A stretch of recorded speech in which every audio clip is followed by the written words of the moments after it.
So the single candle that now burns represents the light of the one. And it distributes itself through the qualities and through the creative process. And so every year we come to this time of year, and every year we would somehow like to find a different story or tell something more meaningful. But do you notice that if you don't take the time every year to look deeper than just what's going on around us? I mean, now in today's world, they start advertising Christmas before the end of Thanksgiving. And if we don't look, we might miss what it's really all about. And it's certainly a wonderful, powerful thing for me to be able to come to this service and really look. And Sergio, your dedication and your creativity and the way you found to weave that music really tells quite the story. And it's really the story that we're all looking at, because we started talking about this time of year, we started talking about it 5-6 weeks ago. We talk about all of the different seasons. The first thing that happens is Hanukkah. And of course, the miracle of Hanukkah was the light that wouldn't go out, and that it burned continually with no oil for 8 days. Light in the midst of the darkest time of the year that won't go out. And then it's followed by the solstice. Well, solstice is the 21st. We're almost there, heading toward the very darkest time of the year. It's a wonderful poem by Khalil Gibran. You know, this is like seeds dreaming beneath the snow. Our heart knows of spring. That in this dark time of year, we know there is always a light. You know, it's almost like even when the clouds come, we know the sun is there. And so what the season is it comes every year. And it started well before we started telling the Christmas story. Did you know that in ancient Egypt, they had stories of the God person that became through the virgin birth? And that the story of virgin births have been going on for 1,000 years before Jesus, and of course, that story and then all the other stories that will no doubt follow as mankind continues to advance. Jean Houston, the living cultural anthropologist and our friend, she says a myth is something that always was and never will be. Right? And it doesn't really matter how much of the story is true. What matters is what parts of the stories do we see are reflective to ourselves. And this music today, you know, hurry home to the voice. Hurry home to your heart.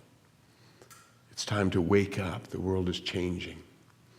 And in the presence of all of this celebration and the birth of possibility, which is what it's all about, we look at the world, and there is still all of this darkness.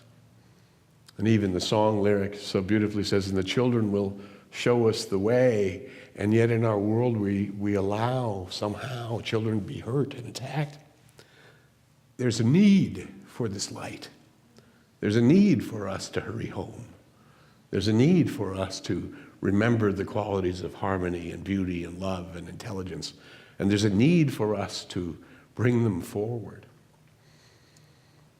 So the Christmas story, although could be told in a number of different ways, the one that we know is the story of Joseph and Mary returning home to Bethlehem for the count, to be counted. There's an idea there that we go home in order to be counted. We go home to count. Hurry home to the voice. Hurry home to your soul. Hurry home. It's time to get to that place of light, and we need to hurry there. And we see that the intellect celebrated by Joseph, the male is the intellect, symbolized the intellect, leads the journey home. And he brings with him the divine feminine, the divine creative process, the womb of all creation filled with potential.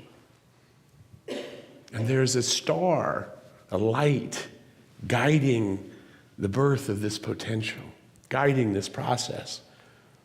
And so bright is this light that the world hears of it, the magi, the other, they hear of it, they know of it, they can sense it. Something is wanting to be birthed in the presence of the animals. There's no room at the inn, but they get instead to be born in the manger, mean with the presence of our animal nature, that we can be birthed into this creative process with who we are as humans. It's okay to be human, and it's okay not to be perfect, but we can rise up, we can hurry home, we can awaken to the voice.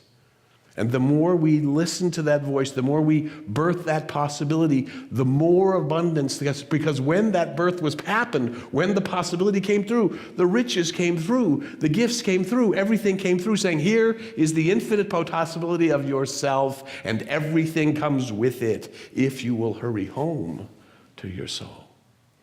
Hurry home to the voice. And it's time to awaken. We cannot continue to allow the darkness to be present among the light. It does no good. What good does it do to have terrorism in the world? What good does it do to have religious wars? What good does it do to believe my God is better than your God when there's only one God? Hurry home to the truth.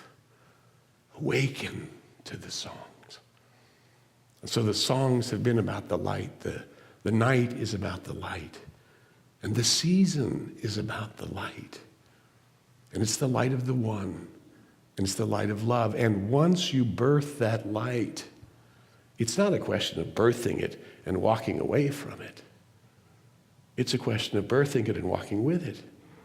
It's a question of birthing it and realizing it. Hurry home to the one. Hurry to the voice. It's time to awaken to the new world, to the new age. And it's time for each of us to be the carriers of it. And it's time for each of us to reach out and take a hand and say, come join me in the light. Let go of your fears. Stop feeding the fears and let's feed a new possibility. And that's what Christmas is all about. Not just birthing the light. That's what Hanukkah is all about. Not just carrying the light, but to carry it with you always. And to allow that light and that voice and that truth to guide you home. And we are told by the Master that the kingdom of heaven is at hand. And if we would but follow that voice, if we would but open to that light, we would all become the way showers of peace. We would all become the lovers of the world. And there will be no need for the darkness anymore. It's time to wake up. It's time to hurry home to the light. And it's time for each of us as light workers in the world to carry this light with us always. This is ours to do. It is a world awakening, and we are the awakening ones. And each one of us must own it, claim it, and call upon it, just like the river.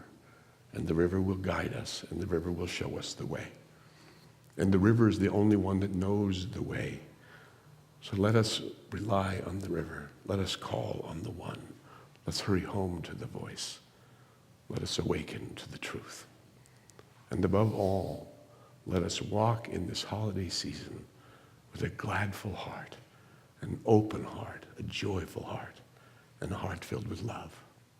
And if you allow that to happen, you will be bringing the best Christmas presents there is ever to bring. And each one of us has it. And I'm hurrying home. Amen.